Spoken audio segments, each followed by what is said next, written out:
कई वर्ष पहले जेराफिया नामक राज्य में समृद्धि का समय था।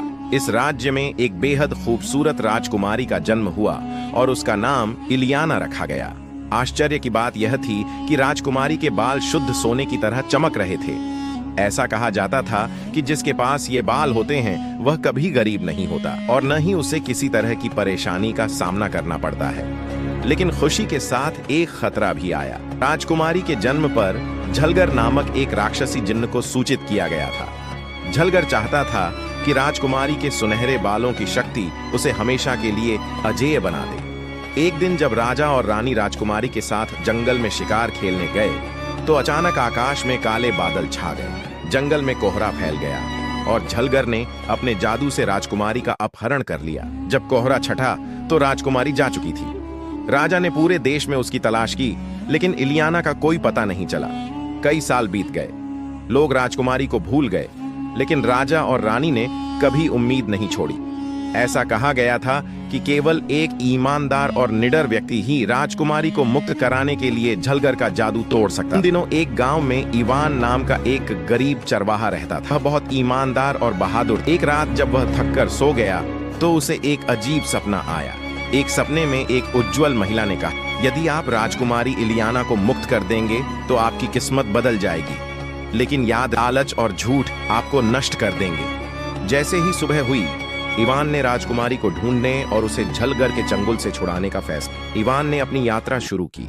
कई दिनों के बाद वह एक जादुई नदी के किनारे पहुंचा। अचानक नदी से एक रहस्यमयी आवाज आई, यदि तुम सत्य के साथ इस नदी को पार करोगे तो बच जाओगे, अन्यथा हमेशा के लिए यहीं फंस जाओगे। दरिया ने पूछा, तुम राजकुमारी को क्यों बचाना चाहते हो? इवान ने उत्तर दिया, मैं राजकुमारी को मुक्त करना चाहता हूँ, क्योंकि वह निर्दोष है। मैं उसे अपने लालच के लिए नहीं, बल्कि भलाई के लिए बचाऊंगा।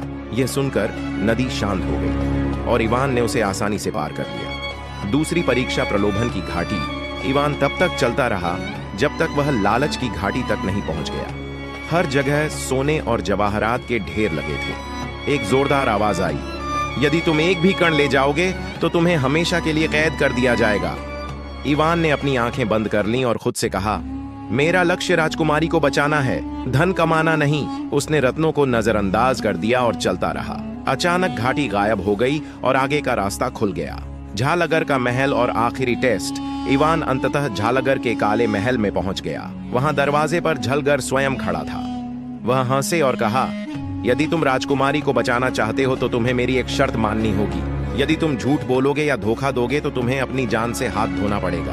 अग्नि परीक्षा। झलगर ने इवान को एक सुनहरा कटोरा दिया और कहा, अगर तुम सच में ईमानदार हो तो इस प्याले को खाली कर दो, लेकिन याद रखो, अगर तुम्हारे दिल में लालच है तो यह जहर बन जाएगा। इवान ने बिना किसी डर के कप उठाया और सच कहा, मैं यहाँ अपने सम्मान या लालच के लिए नहीं, बल्कि राजकुमारी को बचाने के लिए हूँ। जैसे ही उसने प्याला खाली किया, वह जहर में नहीं बल्कि प्रकाश में बदल गया। झलगर चिल्लाया और गायब हो गया। इवान महल के अंदर गया और राजकुमारी इलियाना को मुक्त कर दिया। जैसे ही वह बाहर आई, उसके सुनहरे बालों की चमक ने पूरे महल को नष्ट कर दिया। झलगर का जादू हमेशा के लिए चला गया। इवान राजकुमारी को वापस राजा के पास ले आया। राजा खुश हुआ और बोला, आपकी ईमानदारी ने मेरी बेटी को आजाद कर दिया है। आज से आप हमारे लिए हीरो हैं। कुछ दिनों बाद राजकुमारी इलियाना और इवान की शादी हो गई और वे दोनों खुशी खुशी राज्य करने लगे।